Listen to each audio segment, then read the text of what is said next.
video, we would like to share with you some tips and tricks that will help you get the most out of our tools. Let's start with the Explore tool. Don't let an incomplete problem statement prevent you from getting started. If you want to work with your own text, 300 to 500 words is the sweet spot. However, the absolute technical minimum is 100 words. Our recommendations are defined in order to get optimal results, but obviously, it's better to get started than to be perfect.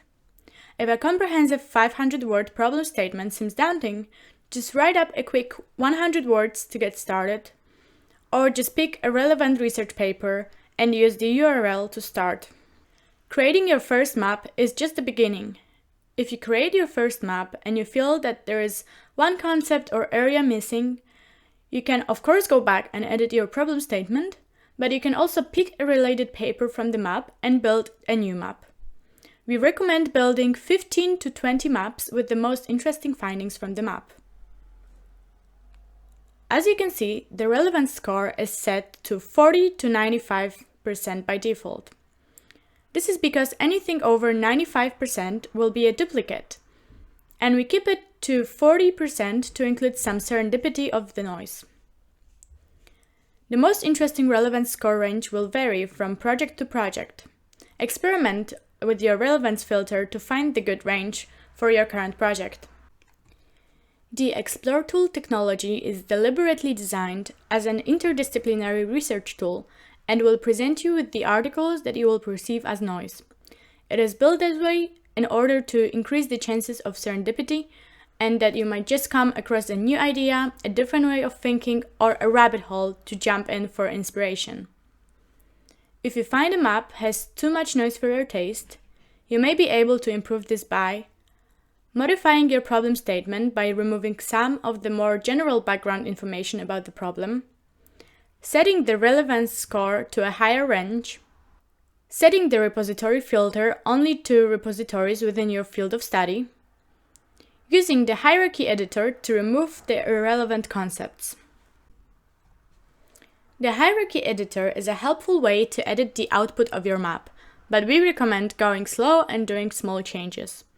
Keep in mind that using the editor is not the same as changing a set of keywords for a search. What you are doing here is fundamentally altering the fingerprint of the input text. Merging and nesting a lot of concepts may lead to very limited results, and if no papers match well with the section of your fingerprint, it will disappear during the map recreation. Now let's move on to the Focus tool. In stage 1, when including or excluding based on concepts, focus mostly on what you already know what you want to exclude. Having worked either with the Explore tool already or with papers in your own remote folder, you likely have some ideas of what kind of noise your set of papers contain. Use this knowledge to add relevant exclusion criteria. Keep in mind that the concepts in stage 1 are not keywords. You are not just telling the tool to include the papers with this keyword, but to include the papers that talk about the concept. The tool has a broader understanding of the concept than what it shows in one-word representation. The more papers you manage to exclude in stage 1, the more precise your current topics will be in stage 2. Especially if you have a longer list of papers with a lot of noise, spending some extra time in stage 1 to narrow it down will allow the topic model in stage 2 to be more helpful. You can also move to stage 2 and review the current topics briefly before going back to stage 1 to add more concepts for exclusion based on what you have learned. In stage 2, take time to review all topics for inclusion and exclusion, and the more criteria you add, the more precise reading list you will have.